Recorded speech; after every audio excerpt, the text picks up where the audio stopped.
Prepare to witness the crucifixion like never before. What really happened to the body of Jesus? From the sweat of blood to the ruptured heart, we decode the medical engineering of the cross. Wait to see how science proves the ultimate price of your peace. Stay to watch the revelation that will heal your mind. Don't miss this journey between the scalpel and the sacred. This is The Bible Teaches, where the truth of the flesh meets the power of the Spirit. For millennia, humanity has grown accustomed to observing Christ's sacrifice through the veil of sacred art. We are familiar with the aesthetics of cathedrals, the glow of Gothic stained glass, and the softness of Renaissance paintings which, though beautiful, ultimately sanitize the brutality of Christianity's central event. However, for the trained eye of Dr. Pierre Barbet, chief surgeon at St. Joseph's Hospital in Paris, these representations lacked a fundamental truth, the truth of the flesh. Barbet was not just a man of faith, but a master of anatomy, accustomed to surgical precision and the raw reality of the human body. What he saw in traditional crucifixes did not align with the laws of physics. A body hanging by the palms of its hands would tear in minutes, unable to sustain its own weight. Driven by this dissonance, he dove into an investigation that would transform our understanding of the Passion into something visceral, cinematic, and profoundly human. Our immersion does not begin under the scorching sun of Calvary, but in the somber dampness of Gethsemane. Imagine the scene: the Mount of Olives, a garden of twisted, ancient olive trees, where the silence of the night is interrupted only by the sound of the heavy breathing of a man in agony. The biblical text narrates a phenomenon that modern science, through Barbet's lens, identifies as hematidrosis. This occurs when the central nervous system, faced with a dread so overwhelming it defies sanity, enters a total collapse. This is not poetic license. It is a documented clinical condition where the capillaries located under the sweat glands dilate and rupture violently due to unbearable psychological stress. The blood then mixes with sweat and emerges through the pores, bathe in the epidermis. But the therapeutic impact of this is what should truly capture your attention. Hematidrose causes a deep peeling of the skin, leaving it extremely sensitive, soft, and technically raw, even before the first strike of the lash. As your biblical therapist, I invite you to visualize Jesus' mind at that moment. He was not just facing the fear of physical death, but was absorbing every trauma, every panic attack, and every abyss of anxiety that you and I would face millennia later. If you feel fragile, with your mind on fire and your soul unprotected, know that the Master crossed the biological collapse of anxiety so that you could find firm ground to stand on. He accepted the destruction of his skin barrier to become the shelter for your emotional fragility. Imagine the smell of damp earth mixed with the metallic scent of the blood trickling down his face, neck, and garments.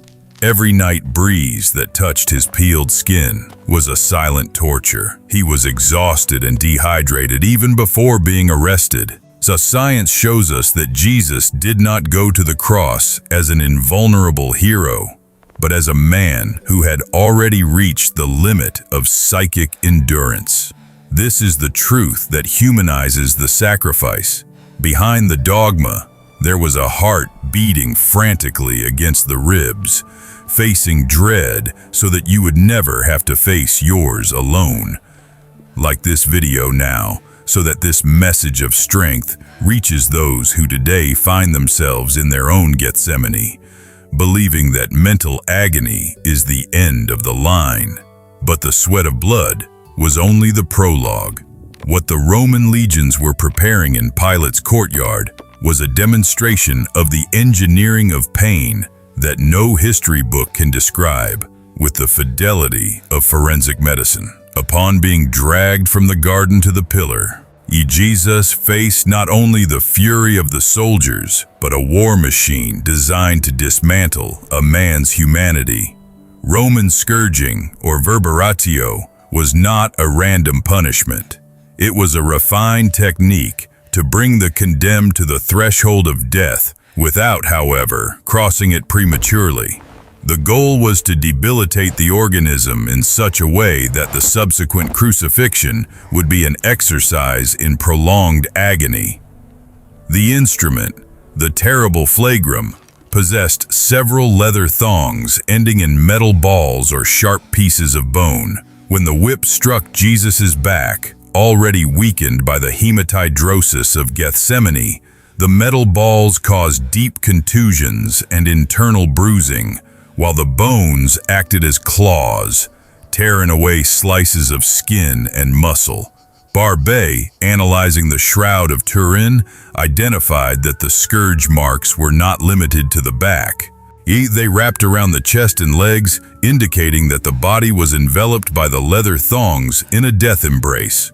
From the perspective of the biblical therapist, the pillar of scourging represents those moments in life when we feel struck from all sides.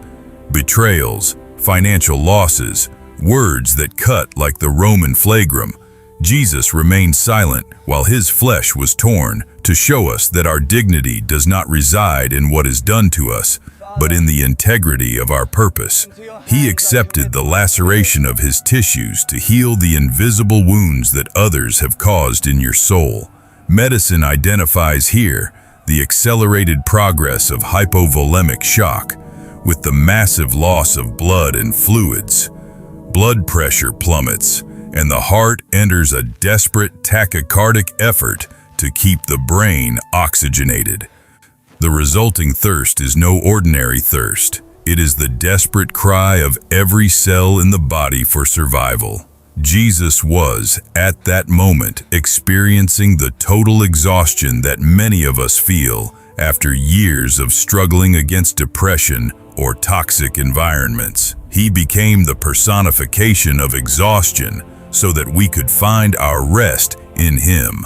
Imagine the rhythmic sound of the whip against flesh and the muffled cry of one who no longer has the strength to cry out. Pilate's courtyard became a slaughterhouse of hopes, but every strike was, in truth, a step toward our redemption. Science tells us that at the end of this process, Jesus was physically destroyed, but spiritually undefeated. And it is at this point that the story becomes impossible to ignore. For what would follow, the crowning of thorns and the carrying of the timber, would require a strength that pure biology cannot explain. How could a man in shock with a raw back endure the weight of a cross? After the scourging, which transformed Christ's body into a mass of lacerated tissue and initiated an irreversible state of hypovolemic shock, the suffering reached a new layer of cruelty, both physical and psychological. The Roman soldiers, in an act of profane mockery designed to humiliate the dignity of the condemned, decided to crown the one they called the King of the Jews. To do this, they did not use flexible branches, but rather the plant known in the region of Palestine as Ziziphus spina Christi, whose thorns are sharp, long, and possess a steel-like rigidity. Unlike the delicate and circular tiaras we see in traditional sacred art, medicine and forensic studies by Dr. Pierre Barbet reveal that the crown was actually shaped like a helmet. It did not just encircle the forehead, it covered and compressed the entire skull, from the top to the nape of the neck. Anatomically speaking, the scalp is one of the most densely vascularized and sensitive areas of the entire human body. When the soldiers pressed this tangle of thorns against Jesus's head, the points pierced the epicranial aponeurosis, striking countless nerve endings and blood vessels that feed the brain. The result was profuse and constant hemorrhaging. Before long, Jesus's face and skull were covered in sticky clots that obscured his vision and mixed with the sweat and dust of the path. every heartbeat accelerated by the state of shock, and sent waves of throbbing and excruciating pain through the trigeminal system, the nerve responsible for facial sensitivity. But the biblical therapist invites us to look beyond the blood. Jesus allowed his mind to be surrounded by thorns so that our thoughts, often prisoners of depression, mental confusion, and fear, could finally be set free. It was not a legend. It was not imagination. It was not a dramatic exaggeration. It was the absolute limit of biological endurance being tested second by second under the scorching sun of Judea. Next, the condemned man was forced to carry the patibulum, the horizontal beam of the cross, which weighed between 30 to 50 kilograms of raw, splintered wood. Imagine the devastating physical impact. This raw weight was placed directly onto shoulders that had just been stripped of their skin by the Roman whip.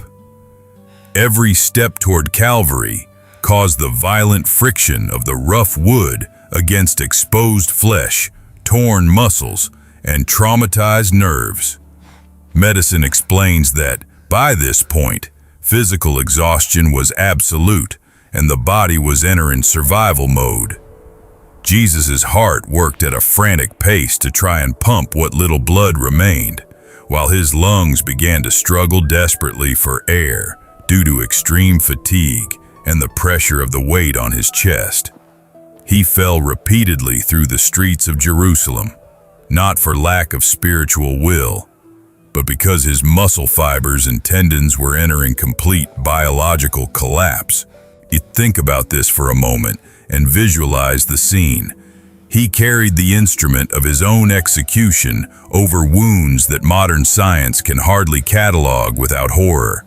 He did this so that you would not have to carry alone in silence the weight of your guilt, your grief, or your failures.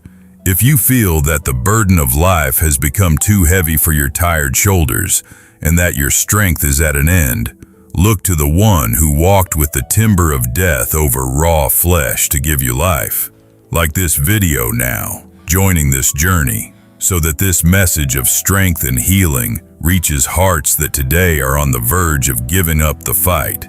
The journey was reaching its geographic and prophetic peak, but the worst enemy was not the crushing weight of the wood or the relentless heat of the sun. It was the imminent encounter between cold iron and the nerve center of human sensitivity. It was exactly here that everything changed and history reached a point of no return. Upon reaching the summit of Calvary, Jesus' physical exhaustion had surpassed any limit that Western medicine considers bearable for a living organism. It was at this point of supreme agony that Dr. Pierre Barbet, with his surgical precision and scientific rigor, provided an analysis that profoundly alters our perception of suffering on the cross. Traditional artistic representations usually show the nails piercing the center of the palms, but human anatomy is mathematically relentless. The tissue and small bones of the hands would never support the weight of a suspended adult body. The hands would tear in minutes under the force of gravity. The French surgeon identified, through detailed studies of the Shroud of Turin and rigorous anatomical experiments, what science calls Destote space. This is a small natural channel between the carpal bones, located precisely in the wrist area.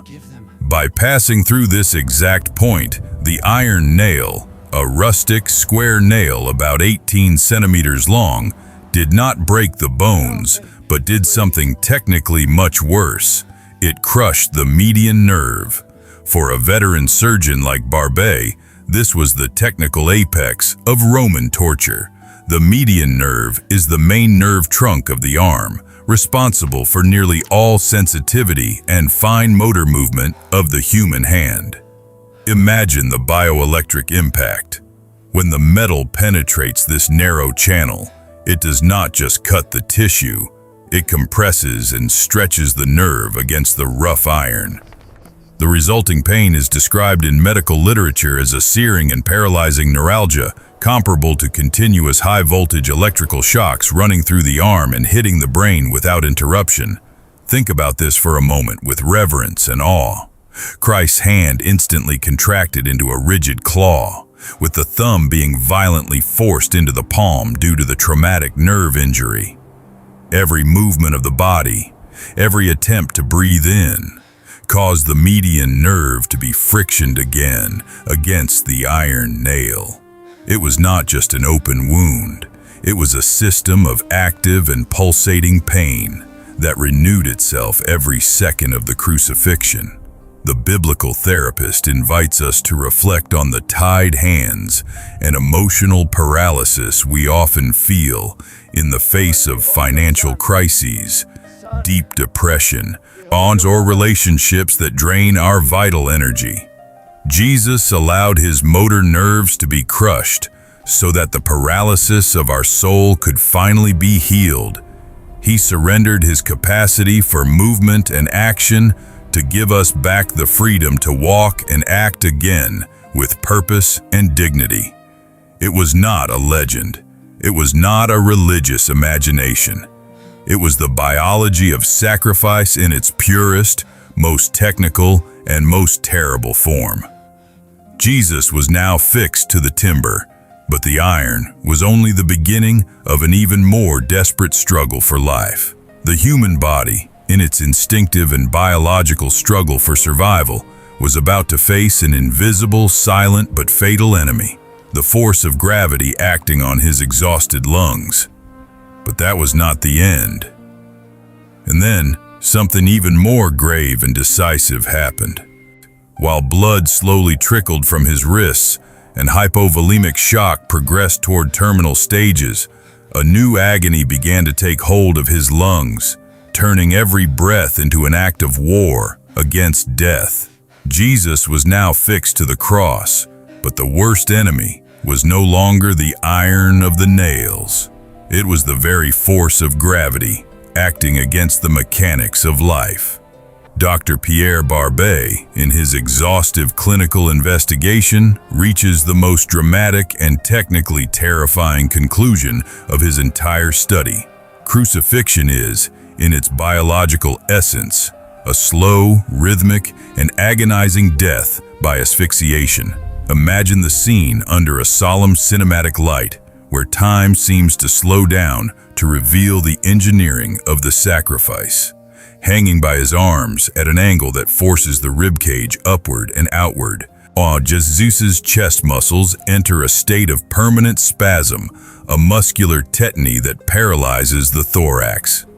Imagine the physical pressure and psychological dread of one who feels the air around them but cannot process it. Jesus' lungs can inhale oxygen relatively easily, as the suspended position passively expands the lungs. However, the true horror begins at the moment of exhalation. Due to the position of the body and the extreme exhaustion of the intercostal muscles and the diaphragm, he cannot expel the air. Carbon dioxide begins to build up toxically in the bloodstream, generating what medicine calls metabolic acidosis. It is a sensation of imminent and continuous suffocation, as if a colossal, invisible weight were crushing the chest from the inside out, preventing life from flowing and blood from being purified. See, to avoid suffocating in a matter of minutes, the condemned man is forced into a Herculean, repetitive, and desperate movement that defies any instinct of preservation. He must brace himself on the nail piercing his feet, which, in itself, causes unspeakable pain by violently pressing the plantar nerves and friction in the iron against the bone, and push his own body upward, inch by inch. Only by rising in this way, scraping his raw back against the rough, splintered, and dirty wood of the cross, can he release the diaphragm for a few brief seconds.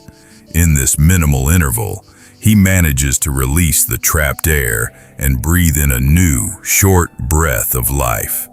This cycle of agony repeated with every breath, hundreds of times, over the course of an afternoon that seemed endless. It is exactly here that the biblical account gains a frightening medical and emotional dimension, transforming technical information into a scene of absolute sacrifice that the biblical therapist uses to heal the wounds of the modern soul. Jesus uttered a total of 7 phrases during his time on the cross. To the clinical and spiritual eye, each of these phrases was not just a declaration of faith, but an act of superhuman will and biological love. To say a single word, to articulate even a syllable, Jesus had to brace himself on his wounded feet, stretch his arms with the median nerves crushed by the metal, and lift the entire weight of his body to get enough oxygen to vibrate his vocal cords. Every phrase was, literally, feeling the pain of being crucified all over again, with every word spoken. When he cried out for forgiveness for his executioners or entrusted his mother to the care of the beloved disciple, he paid the physical price of a catastrophic respiratory effort so that the message of grace could be vocalized. He voluntarily chose to feel that searing electrical shock in his wrists and the unbearable pressure in his feet again, so that his final instructions of love could echo through history. Think about this for a moment with your soul in silence. If you today feel you have no voice, that the world suffocates your dreams, or that anxiety locks your throat in the face of modern pressures, look to the one who struggled for every ounce of oxygen to release words of hope over your existence. Jesus did not just die for you, he breathed with extreme difficulty for you. Science shows us that every second on the cross was a battle against the imminent failure of the respiratory system, a combat where love was the only real fuel that kept his lungs functioning against all the laws of biology. The biblical therapist teaches us that trauma often leaves us breathless, but Christ's victory on the cross is the guarantee that there will be a new breath for your weary spirit. Read this again in your mind. He accepted being suffocated so that you could breathe eternal freedom. But as the daylight faded over Jerusalem and asphyxiation reached its critical point of no return, an even greater and deeper mystery was about to be revealed in the anatomy of his heart. And it is at this point that the story becomes impossible to ignore. For what the Roman spear would reveal moments later was not just the confirmation of death, but the final biological proof that the Master's heart had reached its absolute limit for each of us. After 3 hours of an agony that defies the understanding of modern medicine and the endurance of human fiber, Jesus reaches his absolute biological limit. Mechanical asphyxiation, metabolic acidosis, and progressive hypovolemic shock ceased to be threats and became brutal realities that dismantled, one by one, every vital system of his exhausted organism. For the biblical therapist, this is the moment of greatest reverence, where the silence of heaven meets the cry of the flesh. To ensure official death, as required by the rigorous military protocol of the Roman legions, a soldier pierced Jesus' side with a heavy spear. The Gospel of St. John reports that immediately upon being pierced by the iron tip, blood and water gushed from Christ's side. Think about this for a moment with clinical depth. For a veteran surgeon like Dr. Pierre Barbet, this detail is not poetic license or a vague religious metaphor. It is irrefutable forensic evidence of unprecedented physical and emotional suffering. The state of prolonged shock, the Herculean struggle to breathe under the weight of gravity, and the devastating psychological stress caused what modern medicine identifies as pericardial effusion and pleural effusion. What the apostle described as water was, in fact, the transparent serous fluid that accumulated in large quantities around the heart and lungs due to the total clinical collapse of the organism. Barbet's medical conclusion is of overwhelming depth. Jesus did not die only from external wounds or loss of blood. He died from multiple organ failure, culminating in a terminal cardiac rupture. The term broken heart ceased to be a theological figure of speech and became a raw physiological reality. His heart literally ruptured under the weight of a surrender that biology can hardly explain how he could sustain for so long. At this point of spiritual climax, understand the message for your mental health. Christ allowed his physical heart to break so that our hearts, fragmented by trauma, rejection, and grief, could finally be remade. He absorbed the final collapse of human existence to offer us a new structure of life and hope. Imagine being there, under the sky that turned to darkness at noon, witnessing the exact moment when science meets the sacred. Feel the impact of this eternal truth being etched into your consciousness as a seal of definitive healing. It was not a legend. It was not imagination. It was the biology of sacrifice in its purest and most powerful form. Every detail, from the crushed median nerve to the shed pericardial fluid, serves as a living testimony that you will never be alone in your emotional pain. If your heart feels broken today, remember that the Master knows the way to reconstruction, for he himself crossed the valley of biological death to emerge as the source of all healing. This biblical and cinematic script comes to its close, but the journey it has begun in your soul must remain as a transformative truth. You have witnessed the actual anatomy of a sacrifice that divided not only the counting of time, but human biology itself into two distinct eras. The science of Dr. Pierre Barbet and the narrative of the biblical therapist unite here to declare that there is no wound in your story that the sacrifice at Calvary cannot reach. Imagine the hands that were crushed, now stretched out to lift you from your depression. Imagine the chest that was suffocated, now breathing the breath of life over your anxiety. Imagine the heart that broke now, beating in unison with yours, restoring every piece of your dignity. Easter is not just a historical event or a religious holiday.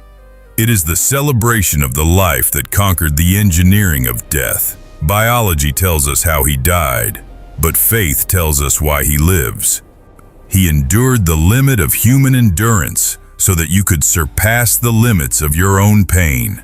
If you feel at the end of your strength, look to the cross and see that the price has already been paid in every nerve, in every drop of sweat, and in every stopped heartbeat.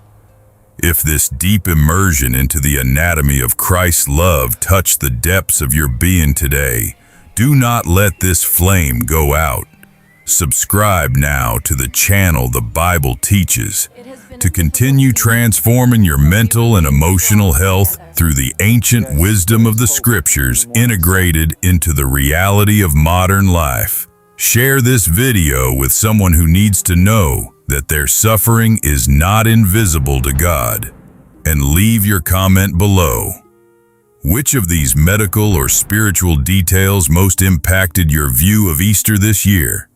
Your reflection could be the beginning of healing for another soul.